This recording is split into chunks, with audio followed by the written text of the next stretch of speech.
Beyond the Mic with Sean Dillon.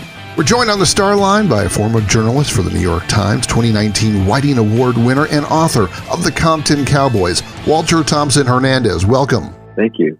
Let's go beyond the mic. How has your travels covering global subcultures influenced your interest in the rich subculture of the inner city black cowboy? I think my interest in subcultures, has really taken me around the world. I've reported from nearly every continent in the world. I'm always asking questions about belonging, about identity, about community. And I think, it's really interesting that maybe the most important story that I've worked on is a story that is essentially in my backyard, in a community that is about 5 minutes away from where I was born and raised and continue to live. So I think, this Compton Cowboy story is essentially a continuation of a lot of the work that I've been doing over the years. When the video for Lil Nas X's Old Town Road came out, there was a rediscovery of the Black Cowboy. But as you embedded yourself with this amazing and little-known group of people, what revealed itself during the research of this book? To me, what has been revealed is that, because I spend a lot of time with different Black Cowboy groups across the U.S. for this book. And I think to me,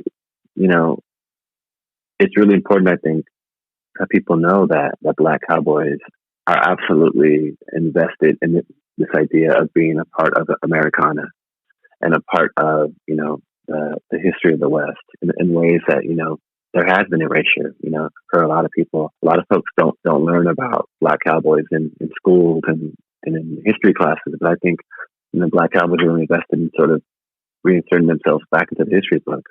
And I'm also learning that cowboy culture and writing culture is very universal.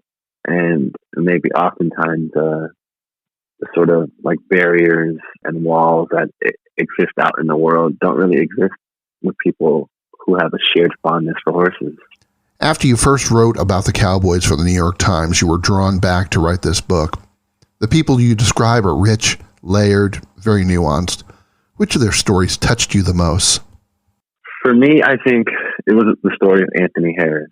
Anthony is someone who was born and raised in Compton and learned how to ride horses at the age of 8 with Maisha Akbar, a woman who started the Compton Junior Posse in 1988.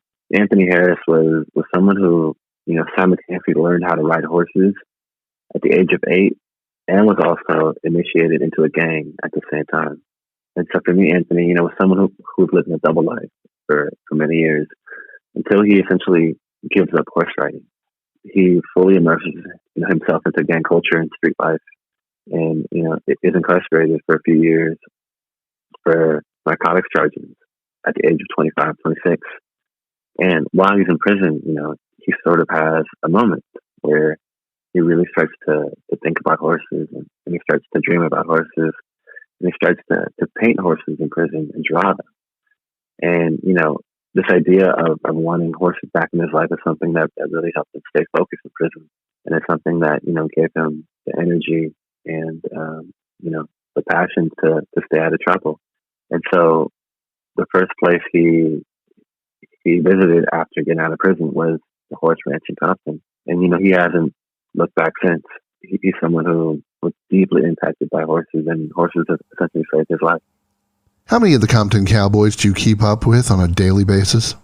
I'm still in contact with the Compton Cowboys via social media, and we sometimes, we'll talk on the phone. But I'm also really busy doing other things. But I think this is a story that is really near and dear to my heart, and the respect and admiration I have for the Cowboys is, I think, really apparent, and I hope it also comes out in the book. How important was having a young edition of the Compton Cowboys made available for young readers? Well, I think it's really great. I think it was really important for me to also have a young reader's edition. I keep thinking about myself as a child and how important it would have been for me to have this book, to learn about this history. So I think in terms of influence, it definitely starts with young people. Time's running out, so it's time for the Rocking Aid. 8 random questions. Answer with the first thing that comes to your mind, no pressure. Okay. In your travels, which country was the most interesting? Madagascar. What was more nerve-wracking, your first TEDx talk or turning in this manuscript to your publisher? My first TEDx talk for sure. Should student athletes get paid? I think so. Absolutely. How many languages do you speak? 4. Which ones? Yeah, some English, Spanish, Portuguese, and German. Last book you read? The last book I read was a book called Evicted by Matthew Damon. Place you go to relax? I go hiking here in Los Angeles. I know your history of playing basketball, college basketball and such. Let's talk about the best basketball player you went one-on-one against. It was Kobe Bryant. I played Kobe in 2007 at UCLA here. UCLA has these really incredible summer pickup basketball games, and Kobe showed up one day and we played, and it was incredible. When's the movie The Compton Cowboys expected to be finished? I think it's supposed to go into production at some point this year or the next. So maybe a few years down the line. Journalist, jump shooting, guarding Kobe, horse riding, and award-winning author of The Compton Cowboys, Walter Thompson Hernandez. Thanks for taking the time to talk with us today. Thank you so much. I appreciate it. And that, my friends, is Beyond the Mic.